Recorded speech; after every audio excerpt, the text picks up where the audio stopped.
Alrighty, it's recording. Okay, so I wanted to bring up that court scene thing situation I had brought up in an earlier video. I'm gonna talk loud because I think I'm too quiet in my videos. I'm gonna turn this up. I need to quit saying "let me." I'm used to having kids around me. All right, on February 26th of 2020, so 2022. I'm reading it in a journal. Clandestine child, you hold the heart of Gaia, of humanity. Take a deep breath, for we are here, in full measure, unwavering. All hold the keys. This means frequency. They're talking a resonancy within, a symbiotic thing, a healthy one is what we're looking for. All hold the keys to our freedom. You hold the keys to the door, to your truth, to the emerald heart of Gaia. Be at peace, no fear kind of came in later. Anyway, this came in over a couple of days. Actually, it came in all on that day. But it came in with a lot of questions. And it came in when I was around the kids and Dan, and it just came in and kind of I really pondered you hold the keys to the door. We all hold the keys to the freedom. So we all have the keys to this door, whatever it might be. And I'm guessing it means everybody rise up in unity and start embracing our golden era age. Okay, so and it started out with Sweet Dove. Actually, the title was They Came in Sweet Dove, Clandestine Child. You hold the heart of Gaia, of humanity. Take a deep breath, for we are here, in full measure, unwavering. All hold the keys to our freedom. You hold the keys to the door, to your truth, to the emerald heart of Gaia. Okay, and now I talked about this court scene. So, how it happened is I had been attempting to buy. It's really easy to do. You just can close your eyes and do it real quick if you practice and you trust what you're doing, like seeing. Anyway, I was able to take my consciousness, fly it into the sun, and one of the reasons I knew it was a portal was because in 2020, when I was having my weird awakening, and that time I was having spiraling up of soul, and then later on when I was having that actually this happened during the nirvana experience when I was in the ER, which I mentioned that some other in the other video.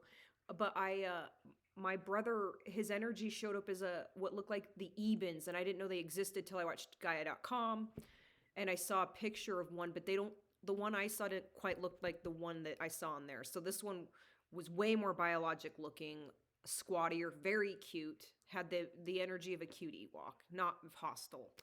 And it was Bob. I mean, I'm still trying to figure this stuff out, but it had the energy of Bob, a very brotherly, loving, and he's the one that toured me through the solar system, and I had a very weird experience, like Dr.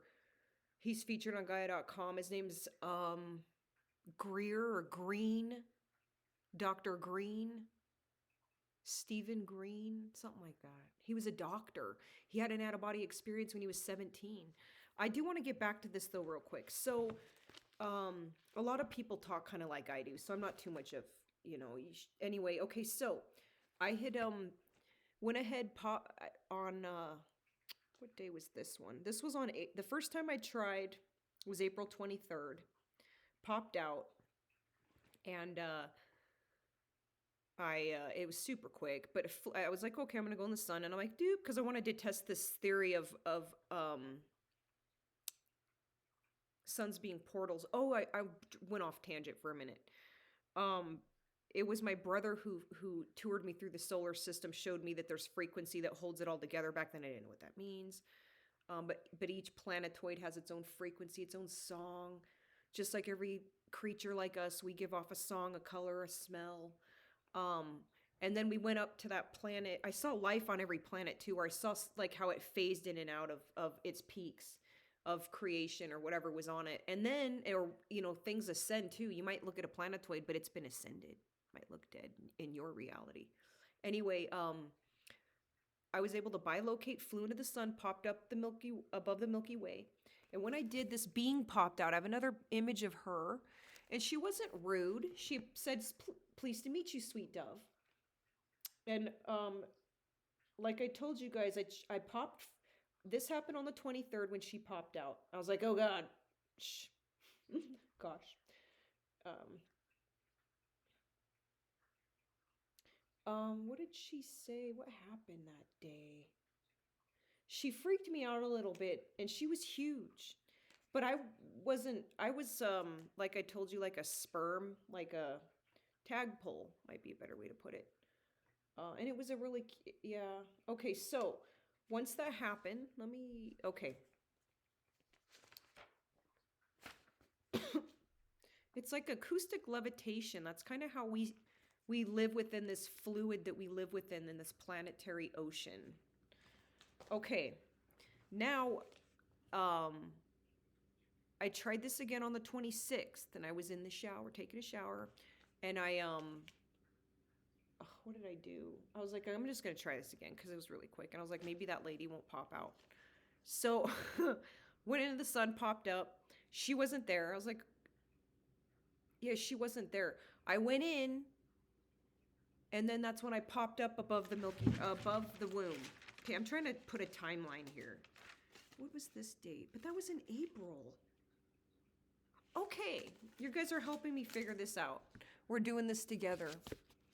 Okay, so how much time do I have?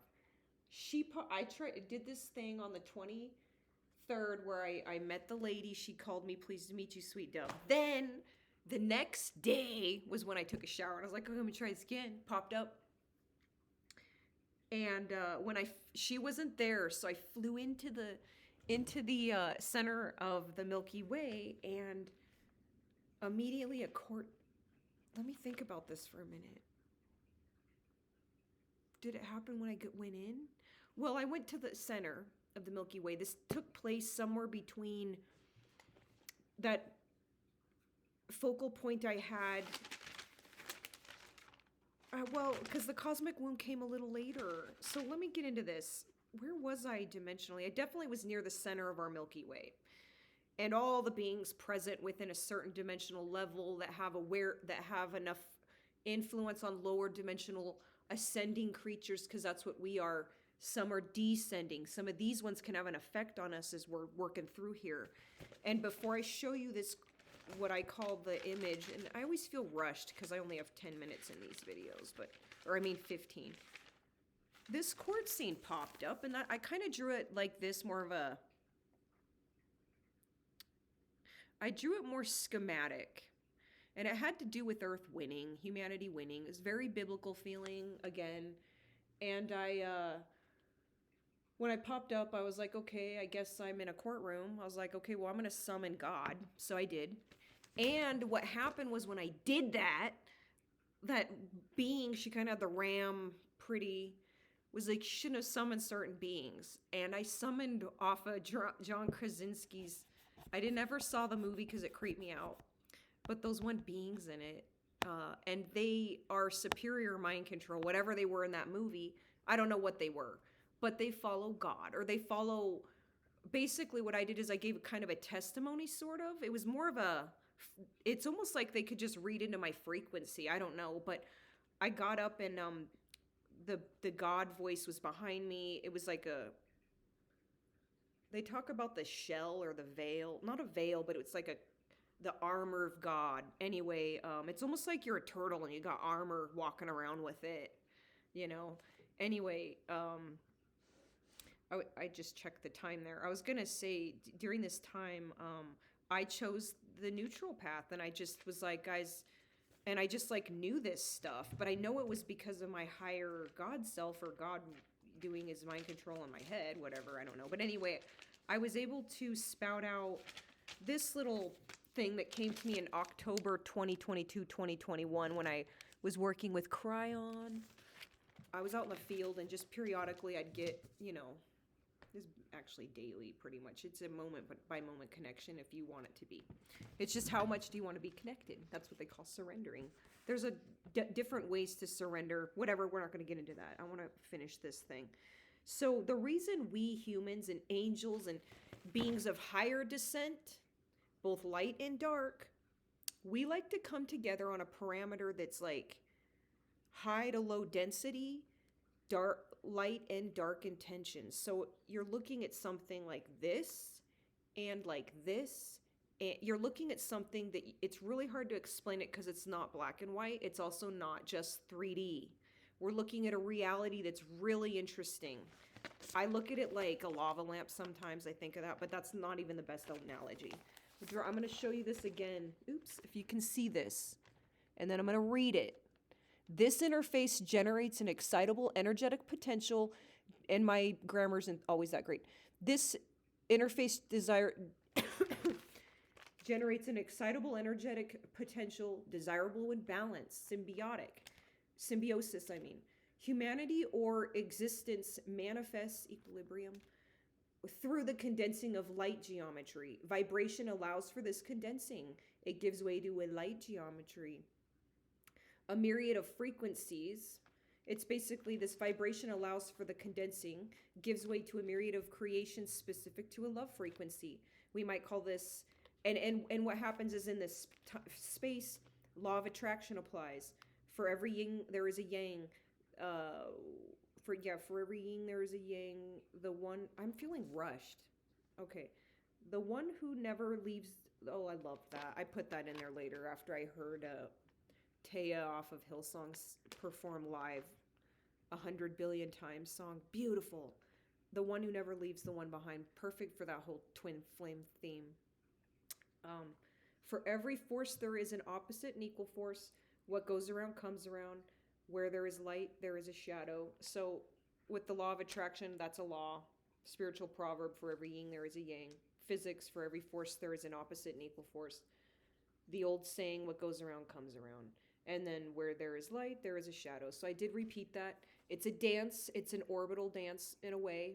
Vortex like space between. So with that said, this kind of gives you an idea of this neutral path that I had chose. And I do have enough time, so I'm going to get to this, back to that court scene. I've written about it in comments, and I'll put it back down. It's very biblical. Yeah, very biblical. So with this scene, or experience, I mean, I was instructed, the light and the dark were instructed to watch me, and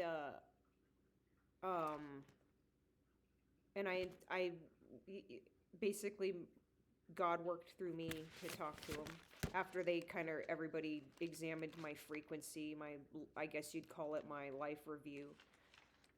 And I had a lot to say, and I guess somebody tried to wipe me out.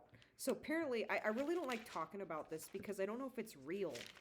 But Shauna and other people, it's just slowly coming together. But I had something in an, I don't want to get into that. I am looking for, there was something else I wanted to show you guys. Where did it go? Oh, this was the day that I got the Gaia heart. That was the 23rd, the same day that I popped out. It said that I know, the Melchizedek came in. I know, trust, let go. Emerald heart, I represent her heart. We hold the heart of Gaia. Leading the charge I've always had. She was observing me. Humanity has been one heart. So really, it was given to humanity, not to one person. Here, this came in on 2018. February 18th of 2023. I have the 7th and the 18th. I think maybe because it was dictated a couple times. The Great Reset starts with the soul's evolution experiences, in quotes, not with an industrial evolution in mind. Start supporting truth and information that can only be found in the heart. And I do need to work on being more patient, because I know that's why I'm on this planet, is to work on my patience and to listen. I guess that might be all. Did I go overboard? No, I didn't. I'm gonna let you go. Have a good evening.